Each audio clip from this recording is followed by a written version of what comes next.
সহবাসের পর গোসল না করে ঘুমানো যাবে? হ্যাঁ, তবে লজ্জাস্থান ধুয়ে অজু করে ঘুমানো সুন্নত। দ্বিতীয়বার মিলনের আগে কি করা উত্তম? অজু করে নেওয়া উত্তম।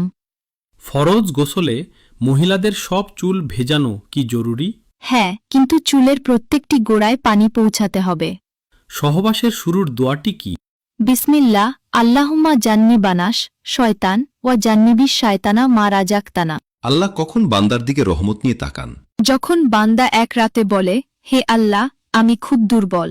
আল্লাহ কার দোয়া দিনের শুরুতেই কবুল করেন? যে ঘুম থেকে উঠে প্রথমে আলহামদুলিল্লাহ বলে। কষ্টে হাসলে কি হয়?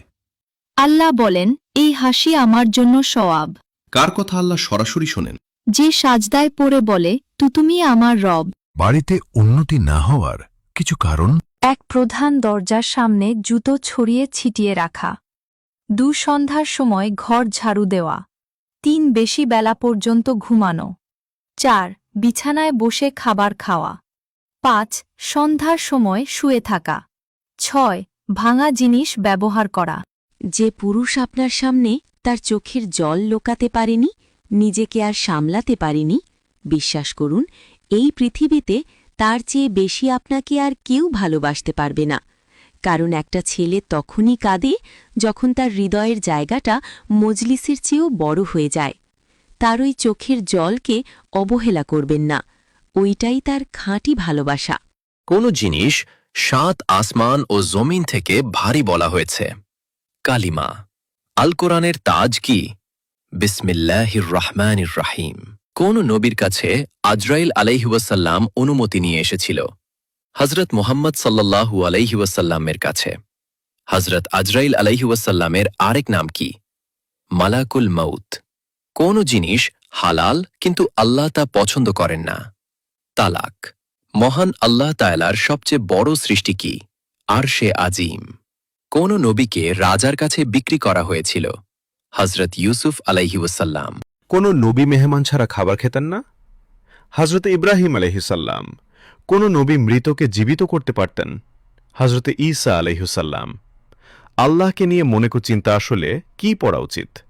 আমন্তবিল্লাহ। একজন ব্যক্তি কত বছর আজান দিলে তার জন্য জান্নাত ওয়াজিব হয়ে যায়? 12 বছর। পৃথিবীতে 2 জন মানুষকে কখনোই ভুলে যেও না। নাম্বার 1, তোমার বাবা, যিনি তোমাকে সফল মানুষ বানানোর জন্য নিজের সব স্বপ্ন, আরাম আর সুখ কুরবানি দিয়েছেন।